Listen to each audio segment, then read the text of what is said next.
Hello student, आज पढ़ेंगे हम क्लास 11th का चैप्टर नंबर 6 ऊष्मागतिकी, या जिसे इंग्लिश में कहते हैं थर्मोडायनेमिक्स। ठीक है, चलिए देखते हैं। ऊष्मागतिकी जो शब्द है, इसका एक शाब्दिक अर्थ होता है ऊष्मा का प्रवाह। क्या होता है? ऊष्मा का प्रवाह। तो ऊष्मीय ऊर्जा, यांत्रिक ऊर्जा, विद्युत ऊर्जा आदि का कार्य में रूपांतरण एवं विभिन्न प्रकार की ऊर्जाओं का परस्पर रूपांतरण किया जाता है। ऊष्मागतिकी के अंतर्गत देखा जाए तो ये क्या होता है कि मान लो ऊष्मीय ऊर्जा है, इसका यांत्रिक ऊर्जा में, विद्युत ऊर्जा में, रासायनिक ऊर्जा में आदि में इसका रूपांतरण किया जाता है। ठीक, बहुत सारी प्रकार की ऊर्जाएं होती है, इसमें रूपांतरण किया जा सकता है। अगर हम विद्युत ऊर्जा है तो उससे यांत्रिक ऊर्जा बना जा सकती है। अगर विद्युत ऊर्जा है तो उससे यांत्रिक ऊर्जा बनाई जा सकती है। अगर यांत्रिक ऊर्जा से विद्युत ऊर्जा भी बनाई जा सकती है। समझ में बात आई कि नहीं है? तो एक बात कह सकते हैं, ऊर्जा रूपांतरणों का अध्ययन, ऊर्जा रूपांतरणों का जो अध्ययन है ऊष्मागतिकी का एक विषय वस्तु है। अगर थर्मोडायनेमिक्स का जो अध्ययन है वो एक प्रकार की ऊष्मा रूपांतरण पर ही आधारित है। ऊष्मा एक रूप से दूसरे रूप में परिवर्तित होती है, तो इसी पर ही ये आधारित है।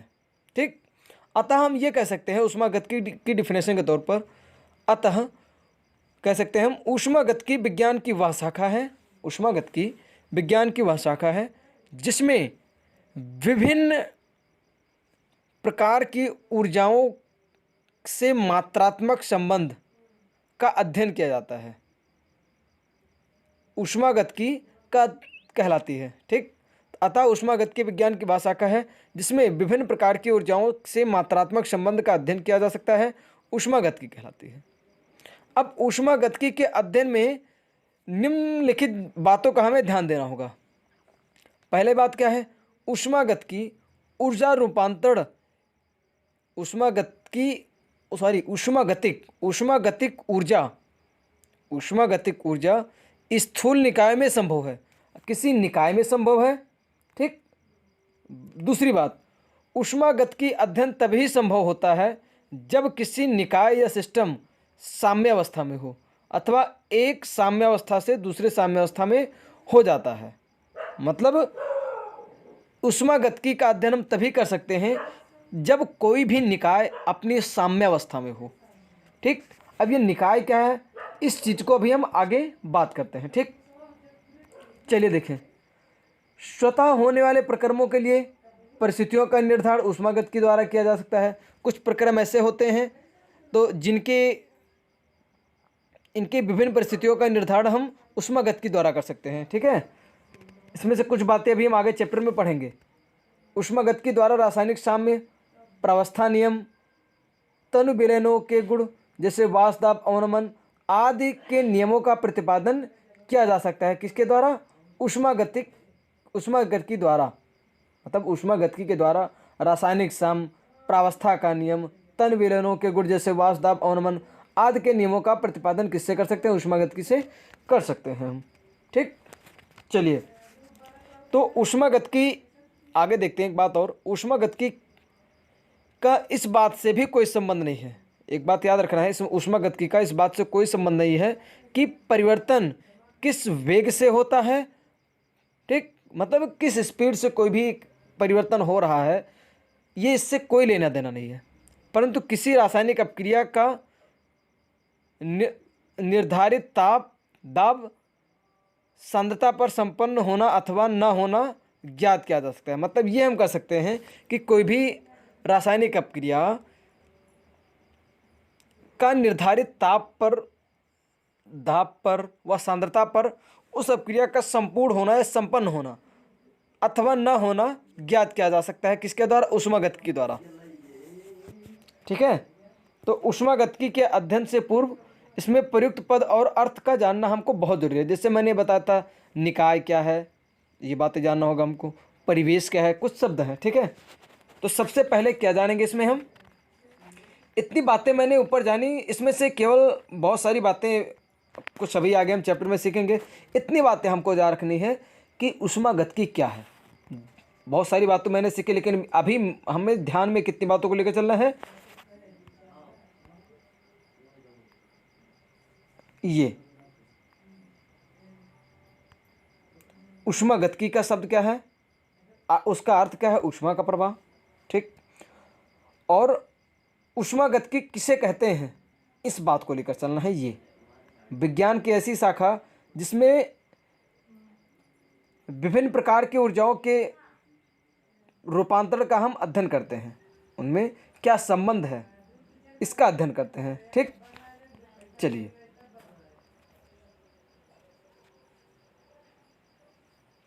आगे देखते हैं हम इस चैप्टर में। हाँ, अभी हमें क्या देखना था, चलिए देखें। निकाय क्या है। निकाय ब्रह्मांड का वह विशेष भाग जिसका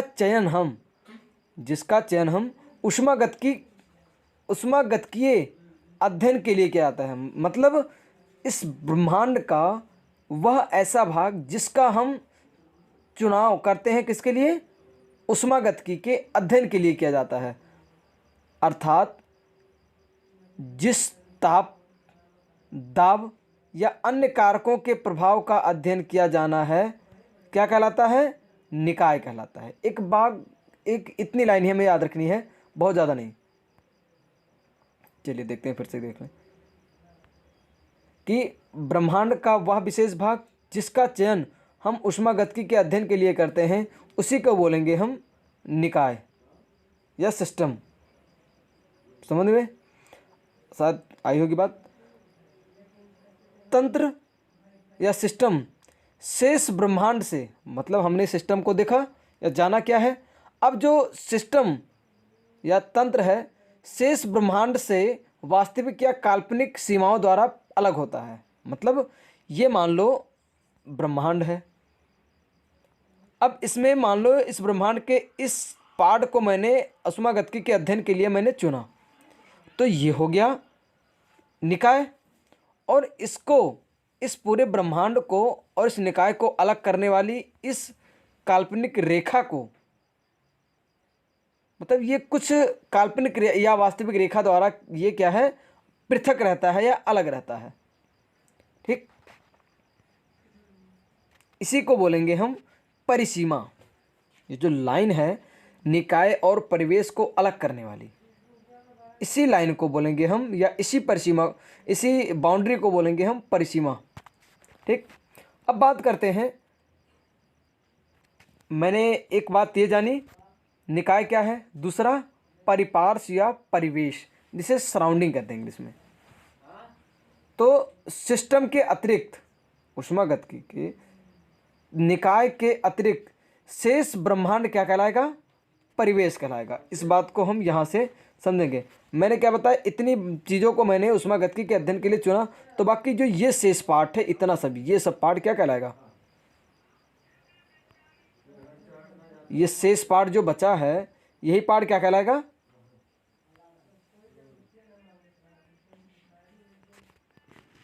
परिवेश कहलाएगा या सराउंडिंग कहलाएगा।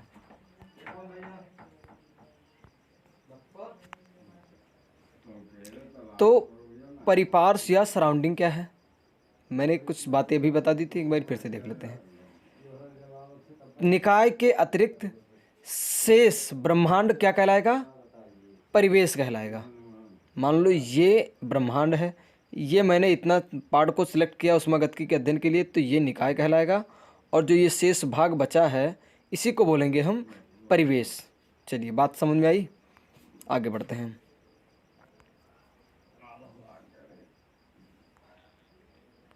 देखो, परिवेश जो होता है तंत्र से या निकाय से ऊर्जा तथा द्रव्य का विनिमय करता है, अर्थात एक्सचेंज करता है। ऊष्मागतिकी के अंतर्गत जो हम अध्ययन करेंगे, जो ये परिवेश और निकाय होता है, इसके मध्य क्या होता है, ऊर्जा और द्रव्य का आदान प्रदान होता रहता है या विनिमय होता रहता है। अब बात एक एग्जाम्पल के थ्रू हम समझते हैं।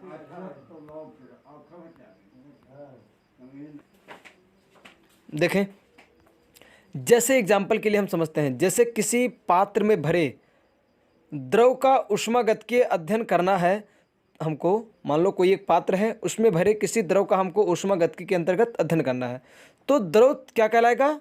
सिस्टम कहलाएगा या तंत्र कहलाएगा या कहलाएगा निकाय। समझ के बात? मान लो एक पात्र है, उस पात्र में भरे द्रव का हमको ऊष्मागतिकी के लिए अध्ययन करना है, तो जिस द्रव का हम अध्ययन के लिए चुनेंगे उसको ना, तो वो द्रव क्या कहलाएगा? तंत्र कहलाएगा या सिस्टम कहलाएगा या निकाय कहलाएगा।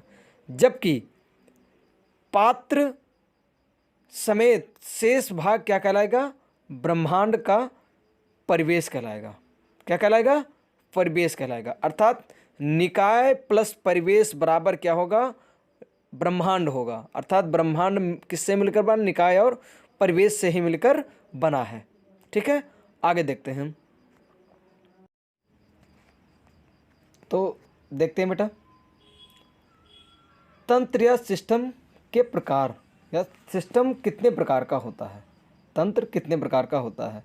निकाय को 2 भागों में बांटा जा सकता है, नहीं 3 भागों में, सॉरी मैंने 2 कह दिया। निकाय को कितने भागों में बांटा जा सकता है? 3 भागों में, जिसमें पहला है खुला निकाय या ओपन सिस्टम। क्या है? खुला निकाय या ओपन सिस्टम है। ठीक है, तो ऐसा तंत्र जो अपने परिवेश के साथ ऊर्जा एवं द्रव्य दोनों ही आदान प्रदान कर सके, उसको कहेंगे खुला निकाय या खुला तंत्र। ठीक, जैसे एग्जाम्पल इसका देखते हैं। किसी खुले पात्र में रखा गर्म जल खुला तंत्र है। मान लो एक वो लिए ग्लास, उसमें पानी भर कर रख दिए, गर्म जल रख दिए, तो ये यहाँ पर जो होगा गिलास में भरा हुआ जल, ये किसकी तरीके से कार्य करेगा? खुले निकाय की तरह कार्य करेगा, क्योंकि यह तंत्र परिवेश को ऊर्जा के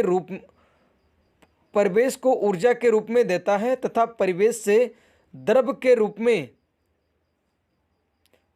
बात समझो यहाँ पर, क्योंकि यह परिवेश को ऊष्मा के रूप में देता है तथा परिवेश को द्रव्य के रूप में प्रदान करता है।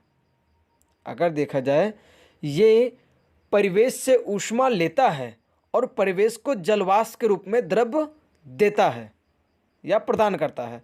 तो अर्थात इस प्रकार से हम कह सकते हैं कि ये एक प्रकार के खुले निकाय के तरीके से कार्य कर रहा है। यहाँ पर ऊष्मा का आदान प्रदान, ऊष्मा और द्रव्य दोनों का आदान प्रदान हो रहा है। ये क्या कर रहा है? अपने परिवेश से ऊष्मा ले रहा है और उसको, अर्थात परिवेश को, द्रव्य अर्थात जलवाष्प को क्या कर रहा है? जलवाष्प के रूप में द्रव्य को उसको दे रहा है।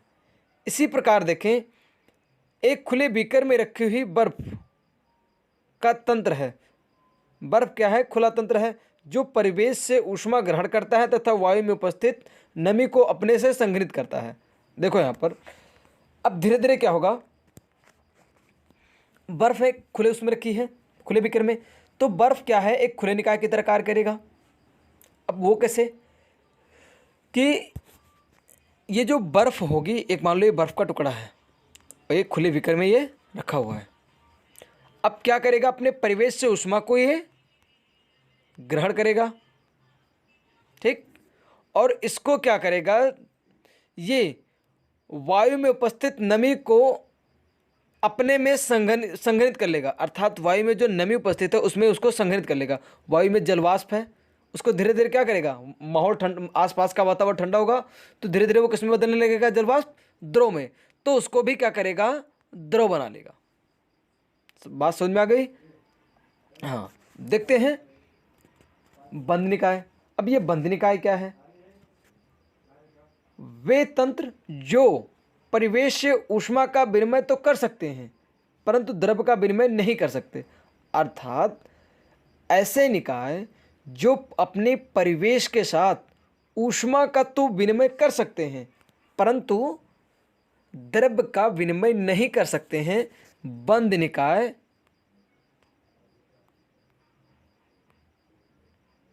या बंध तंत्र कहलाते हैं। उदाहरण के लिए, एक बीकर में रखा गर्म जल, एक बंद बीकर में, एक बीकर में रखे गर्म जल को क्या कर जल जिसे वायुरोधी ढक्कन से बंद कर दें। एक बीकर ले, उसमें जल को भरे और उसको ऐसे ढक्कन से बंद कर दें कि इसमें वायु ना जा सके। तो वायुरोधी ढक्कन से बंद कर दिया जाए तो यह बीकर परिवेश को ऊष्मा तो दे सकता है, परंतु जलवाष्प परिवेश में नहीं जा सकती। अर्थात क्या होता है, ये परिवेश को क्या करेगा, ऊष्मा दे सकता है, परंतु जो इसकी जलवाष्प होगी ये इस पात्र से बाहर नहीं जा पाएगी। तो अर्थात यहाँ पर केवल एक ही चीज़ का मतलब क्या है, आदान प्रदान संभव है, ऊष्मा का। द्रव तो नहीं जा रहा है। तो ऐसे निकाय को बोलेंगे हम बंद निकाय या क्लोज सिस्टम। ठीक, इसका एक एग्जाम्पल और देखते हैं। इसी प्रकार किसी सील किए गए पात्र में कैल्शियम कार्बोनेट को गर्म करने पर उसका कैल्शियम ऑक्साइड व CO2 गैस निष्कासित नहीं हो सकती, परंतु देखा जाए यहाँ पर एक पात्र है, उस पात्र में मैंने क्या किया, कैल्शियम कार्बोनेट को गर्म किया और उसको बंद कर दिया, सील किया गया है, और उसमें से कैल्शियम ऑक्साइड बनेगा और कार्बन डाइऑक्साइड गैस बनेगी। तो कैल्शियम ऑक्साइड और कार्बन डाइऑक्साइड गैस इससे निष्कासित नहीं हो सकती, परंतु पात्र को गर्म करने पर वह परिवेश से ऊर्जा ग्रहण करता है और ठंडा करने पर परिवेश को ऊर्जा प्रदान करता है। बात समझ में आई? ये एक बंद पात्र है, उस बंद पात्र में मैंने क्या किया, कैल्शियम कार्बोनेट को गर्म किया, ठीक है। तो उसमें कैल्शियम ऑक्साइड बनेगा और कार्बन डाइऑक्साइड गैस बनेगी। तो कार्बन डाइऑक्साइड गैस और ये दोनों बाहर नहीं निकल पाएंगे क्योंकि डब्बा बंद है, परंतु एक चीज़ यहाँ पर पॉसिबल है, ऊष्मा का आदान प्रदान। अब वो कैसे, गर्म करेंगे, पात्र को गर्म करेंगे, तो पात्र को जब हम गर्म करेंगे तो ये उससे ऊर्जा ग्रहण कर लेगा। बात समझ में आई? लेकिन जब ठंडा करेंगे उसको तो ये क्या करेगा, ये उसको ऊर्जा को दे देगा, मतलब ये उसको तब ऊर्जा देगा। तो यहाँ पर ऊष्मा का तो आदान प्रदान संभव है, लेकिन द्रव्य का आदान प्रदान संभव नहीं है। तो इसलिए इसको बोलेंगे हम बंद निकाय। बात समझ में आ गई? चलिए आगे बढ़ते हैं, देखते हैं बेटा तीसरा क्या है, विलगित निकाय। तीसरा क्या है, विलगित निकाय, जिसे आइसोलेटेड सिस्टम भी कहते हैं इंग्लिश में। ऐसे तंत्र या ऐसे निकाय जो परिवेश के साथ ऊर्जा एवं द्रव्य दोनों का ही आदान प्रदान नहीं कर सकते, उनको विलगित निकाय कहते हैं। ये ऐसा निकाय है, ना तो ये अपने परिवेश के साथ ऊष्मा और ना ही द्रव्य दोनों का आदान प्रदान नहीं कर सकता है, और ऐसे निकाय को बोलेंगे हम विलगित निकाय या विलगित तंत्र बोलेंगे। ठीक, इसका उदाहरण है, देखें, थर्मस में रखा हुआ जल व वाष्प तंत्र, मतलब जल जो एक थर्मस है उसमें जल को गर्म करके रख दें या ठंडा रख दें, तो ये क्या कहलाएगा, एक विलगित निकाय की तरह कार्य करेगा। ये क्या करेगा, इससे न तो ऊष्मा बाहर जाएगी और ना ही ये उससे कुछ ग्रहण कर पाएगा। बात समझ में आई? देखिए, एक खुला निकाय की तरह कार्य कर रहा है, क्योंकि ये खुले पात्र में जल भरकर रख दिया गया है, तो ये यहाँ से जल वाष्प और ये उसका ऊष्मा दोनों का आदान प्रदान हो रहा है। अब बंद निकाय देखो, इसका ऊपर से ढक्कन बंद है, ऊपर से इसका ढक्कन मान लो ये बंद कर दिया गया। ठीक, अब ये क्या कर सकता है, जल वाष्प तो इसके बाहर जा नहीं सकती, लेकिन ऊष्मा का आदान प्रदान, इसकी जो सतह है इस सतह से ऊष्मा का आदान प्रदान हो जाएगा, लेकिन पानी तो बाहर नहीं जा सकता, जल वाष्प तो बाहर नहीं जा सकती। तो यहाँ पर केवल ऊष्मा का आदान प्रदान नहीं संभव है, जबकि द्रव्य का आदान प्रदान संभव नहीं है। ठीक, इसी तरीके से देखते हैं विलगित निकाय को। अब ये विलगित निकाय क्या है, इसमें मैंने बताया ना तो ऊष्मा ना ही द्रव्य दोनों का आदान प्रदान संभव नहीं है। ठीक, तो देखें, ये मान लो इसकी दीवार है, ये इसकी दीवार है, ये इसकी दीवार है, एक ये दीवार है। ओहो, चलिए देखते हैं, फिर से मिटा के आगे समझते हैं फिर से। एक पात्र है और इसको एक दूसरे पात्र में उठाकर इसको रख दिया गया। अब ये क्या करेगा, इसमें न तो ऊष्मा न तो ऊर्जा दोनों का आदान प्रदान, अर्थात ना तो द्रव्य और ना ही ऊष्मा दोनों का आदान प्रदान इसमें पॉसिबल नहीं है। तो ऐसे निकाय को बोलेंगे हम विलगित निकाय। ये इसमें कुछ भी आदान प्रदान नहीं हो सकता अपने परिवेश के साथ, इसलिए इसको बोलेंगे हम विलगित निकाय। तो बच्चों समझ में आई होगी आज की वीडियो। नेक्स्ट वीडियो में मिलते हैं फिर, तब तक के लिए इस वीडियो को समझें, देखें और जो कुछ डाउट हो कमेंट बॉक्स में लिखें, फिर उसका जवाब देने की कोशिश करेंगे हम। ठीक है, तो मिलते हैं अगली वीडियो में। Thanks for watching. वीडियो को लाइक करें, शेयर करें, कमेंट करें, ज़्यादा से ज़्यादा सपोर्ट करें। ठीक, मिलते हैं नेक्स्ट वीडियो में।